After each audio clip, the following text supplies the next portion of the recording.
Hi and welcome back to the MFTF Quick Guides. Today we're going to look at action groups within tests. So to begin, as always, you should first refer to the DevDocs page on action groups. The explanation of action groups and how they work is located in DevDocs, Magento Functional Testing Framework, of course, under the Testing tab. But the actual action group page is underneath Test. So within Test, we've got our action group page here. And that'll explain exactly how these work.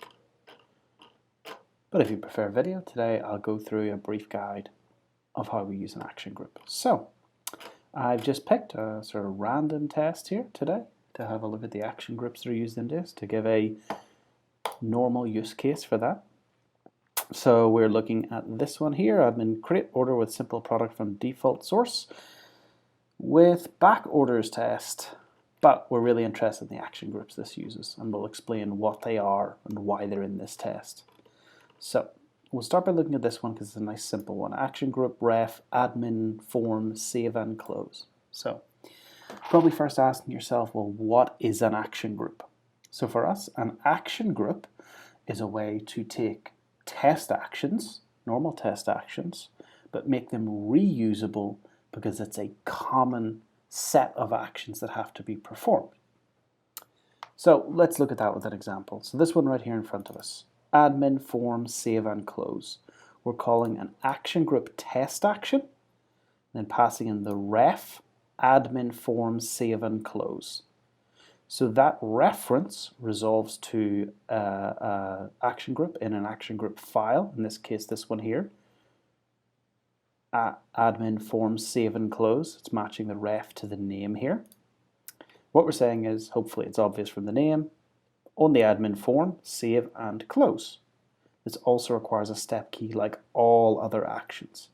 But when this test is generated into PHP code, what this does is actually takes all of the test actions within this action group that we're referencing and expands them into the test. So in this way, with one line, we can simply call a nice quick action, and it's doing a defined set of common actions. So let's look at what this is doing. Hopefully it's clear from the name, but looking exactly at admin form save and close. So we click a selector, save, click a selector, save and close, C element, the success message. So we have a assertion in there as well to make sure that this executed successfully. That is a good rule of thumb for your action groups. It's best, like here as well, to have an assertion to ensure that action group actually did what you expected to do before you move on to further actions in your test.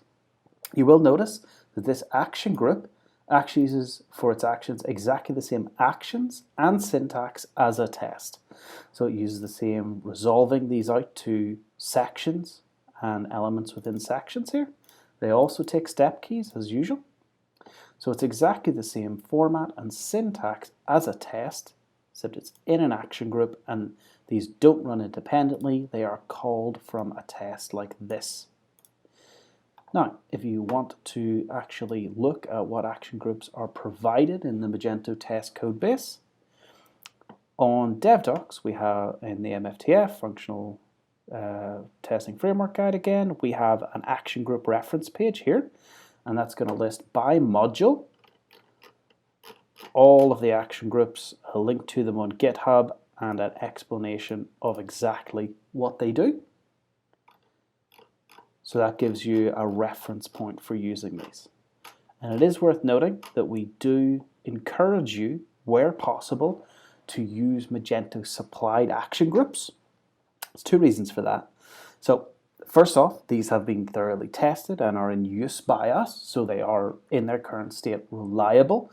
They're executing many times daily, so we have a good level of confidence that these do what they do and do it reliably.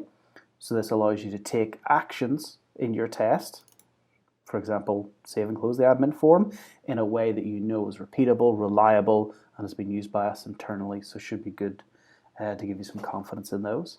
But also, if you use, for example, this one here, and there's some change to the logic of how that admin form saves and closes. We add an extra button or a drop down to give you some options on how that happens. If that occurs, well, we at Magento are producing these action groups if you've used ours. So this change in logic here to this action group will in fact be edited by us and put out with the next batch of tests in the next release, so that your test, which very likely isn't really concerned with the admin form save and close at all, that's some setup that you're doing and you're actually wanting to test some functionality further on, well, this is going to be updated and maintained by us. So we're relying on a Magento action group that's kept your test reliable as well. Now, there are more complex ways to use action groups. We're going to scroll up this test. That's the simple form here, simply calling it by reference. Now we can do the same thing. Let's look at this one here. Again, calling an action group by reference. Admin grid filter search results by input. Again, the naming on these, and if you do create your own, because Magento ones don't exist for the actions you need to repeat, do try and name them in this way that it makes it as obvious as possible what they are doing. But we'll take this one, admin grid filter search results by input. Hope that should be clear what that's intending to do. This one, as you'll notice, as well as calling a reference action group, will take some arguments. So we want to filter the grid search results by input. So we're actually passing in a selector. That selector, you see, is the SKU filter, the SKU filter. So we're telling it the type of filter and then the value as well. So that's create simple product SKU. So you see, this is actually a value that we're passing in from a create data step further up the page. So we can use both types in there. So let's go ahead and look at this and see how these arguments are resolved and referenced within that action group. So here we have it. And you see this action group now has arguments. Argument name selector and an argument name value, and it has a type enforced of string. So we can see actually within the test here, we're going to use this syntax here, the double braces, as again we should be used to for resolving things like elements and sections. Well, here this is resolving to the argument value. So we're doing a fill field, user input, and the value that's passed in as an argument, and the selector again is from the argument above. So here we have a very common action. We need to filter the grid search results by input so that we can, for example, in this case, we're going to find the product we've created by the SKU. So we want to have that to operate on, and we want to filter our grid down because it may not necessarily be on the first page. So we've done this by calling the action group, but the action group doesn't have to be static, referring only to one single product. It takes these arguments, which makes it both reusable, reliable, and with these arguments, flexible.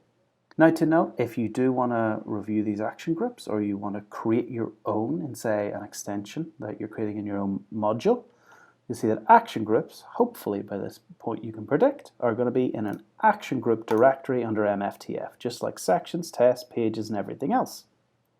Again, like pages and sections, they can be referenced to an action group in a different module. These, in this case, actually are. You can see we're currently in the module inventory catalog admin UI, whereas something like this is an action group that's in module UI. So you see we're referencing these from different ones. Of course, be aware of your dependencies when doing this, but that's quite normal that we would do so. Now, we do have to note that action groups, if you're going to write your own, they do not nest. What that means is you cannot call an action group from an action group. So in this case, doing something like this, and then trying to have this action group have another action group is not going to work. That's going to throw a hard error, that's going to fail generation, and it's never going to work. So that is invalid.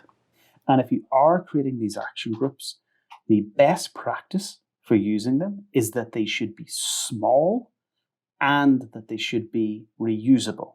There's little point having an action group if it's not going to be reusable, because in this case, trying to read through exactly what our test does, while this hopefully is a useful name that we can deduce what happens, to actually debug this and see exactly what's going on or read through the test, we have to open up the action group file to see what's going on there. Now, in Allure reporting, this does expand and give you all of the steps. That's the expanded action group steps from here in the test. But for debugging XML and something like PHP Storm, it's less convenient. So make sure you're using them where they are reusable. Only write your own where Magento supplied action groups are not already available. And you really need to keep them atomic. So we want them doing only one set action and then making a quick assertion and completing. It's not much use to have an action group that does a long sequence of actions. So if we take, for example, all of the actions that happen in this test before, we should not create an action group for all of these. It's overly complex. If we try and make it parameterized, then that's going to require a lot of parameters and be difficult to debug. And it's going to be too big to be reusable often. So we want to keep them nice, quick, atomic, so that they're reusable and easy to maintain. Now, that's been a quick look at MFTF action groups. Thank you for joining, and I hope to see you next time.